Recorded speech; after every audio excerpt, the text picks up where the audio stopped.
Hello and welcome to Retro Racing Reviews, where that was a good start.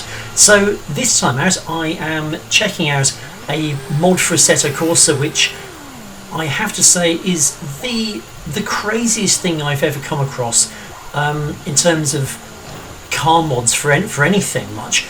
Now, somebody has had the genius idea of taking a Formula 3 car or similar and giving it what I can only describe as all of the power in the entire damn universe. So, hence, I am trying to drive around Monza where my car can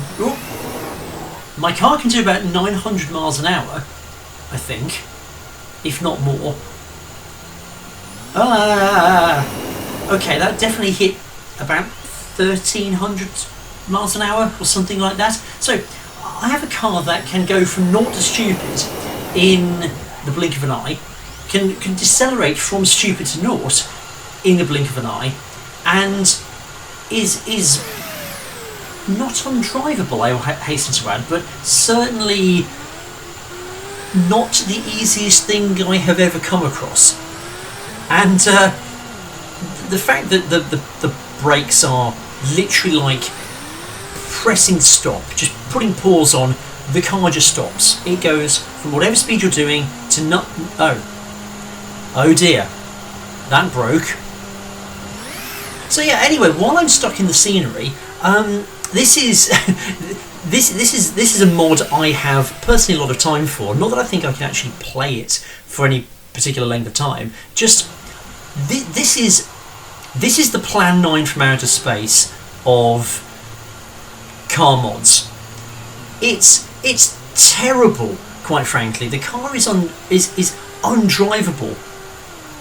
Yep, the brakes do that. The brakes are far too sharp. It goes way too quickly, and yes, it's very grippy, but when the speeds you're doing are that ridiculous, it doesn't matter because you're just going to go off the track anyway.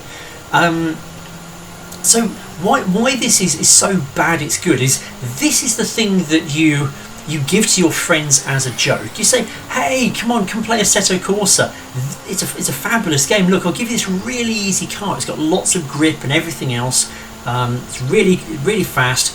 Give it a go. Then sit them down and then watch them do this. Watch them fall through the floor into the sort of slightly off brown null space beneath the map. And as they go, cool, this seems awfully hard. You can then go, well, I play it all the time. It's really easy. And then I don't know whether you can just load some settings to make this slightly less bonkers. I don't know. It says the maximum speed is something like 7,000 miles an hour. Not that I've tried, but you can be there going, the rest of it's really easy. Or you can just literally, with people who already know the joke, just go, right, how can we fly this car into space? What can we ramp it off? What can we crash into to just make it fly up into the sky? Or alternatively, I've got damage turned off because, quite frankly, I don't think I'd survive a lap otherwise. But if you had damage turned on, how quickly could you reduce this to essentially a carbon fibre bathtub? Sitting there, no wheels, no nothing, upside down most likely. It's a challenge. Go. It's had a lot of fun out of the Trackmania games, just simply because the ways in which you could fly off in a random direction were almost unlimited. By the way, if you've never played Trackmania, I'll do a video on it at some point. But go buy a Trackmania game. Give it a go. It's fantastic. Apparently, I've driven 250 kilometers in one session. I'm not sure how that works because I've not been playing this that long, unless the perception of time itself has been distorted. Now, I'm not ruling it out because this car is probably, as we speak, it's breaking the space-time continuum. To be honest, I think if you took the Doctor, the crew of the Enterprise, and I don't know, Neil deGrasse Tyson. I don't think they can figure out what the heck is going on with this end either. It is just bizarre. So, quite frankly, I'm having another go at trying to get this to go in a straight line, and we'll see how well I get on with that. It's looking relatively promising so far. He says knowing what's coming next, because right around the corner, get onto the main straight, and yep, we are going into space now. We are flying away, flying high into the sky, and yeah. So, like I said, you can ramp this off stuff. You can go in reverse at 16 miles an hour and still crash into the damn wall. So, this is something that, quite frankly, sit down with some friends, see what you can do. I would dread to think what this looks like in a race. If you try to get these all racing, I don't even want to contemplate it. It would be carnage. I don't know if the AI is actually structurally able to cope with what's going on, whether it could drive it at 7,000 miles an hour. I don't intend to try and find out. I might, if people want me to do so. I'm happy to take suggestions on board. Thank you, by the way, for those people who commented on my other videos and asked me to do, I think F1 Race Stars was one that had been requested. So I'll try and get around to that. I do have a copy, so I'll look at that going forward. So I'm just trying at this stage to get around a lap of Monza without crashing and horribly pasting myself across the landscape. Ugh.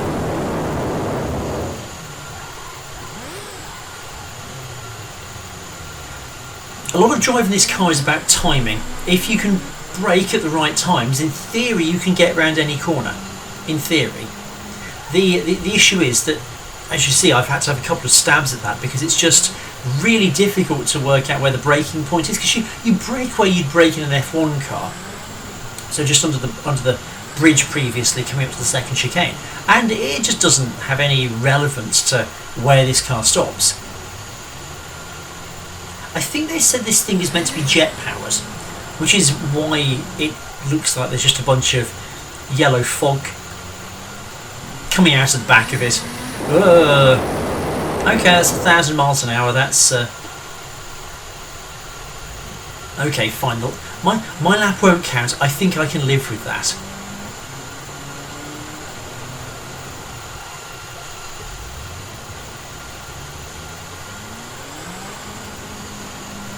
Whee! Falling through the map. Off on my way to brown space.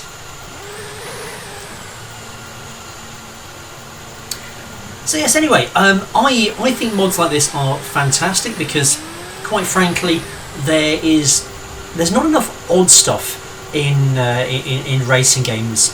A lot of the time, I tend to find it's one of those ones where nowadays you seem to either have quite sort of sim-related games. I mean, you've got Assetto Corsa, you've got Project Cars, you've got the R-Factor games, you've got iRacing. So the sim sector is very well catered for. You then have some what I would say kind of party races, your Mario Karts, your things like that. There's not a lot of stuff out there that's I would say is quite sort of daft and out there kind of thing. There's I've looked at things like Rock and Roll Racing before, Slipstream, games that I think took a bit of a punt on doing something different. So it would be I think this is kind of the spiritual successor to go, oh, what would happen if you could drive a jet-powered rocket car at several hundred miles an hour and possibly then fly it into space. I know Nintendo on the Switch, they've got a new game which gave me definite sort of F-Zero sort of wipeout feelings, and I've played it. It's really rather good actually. I'll try and get a first impressions up at some point soon. And like I say, if there's any more suggestions, feel free to keep them coming in. I do want to say thank you to everybody who watched my videos on the Formula Hybrid.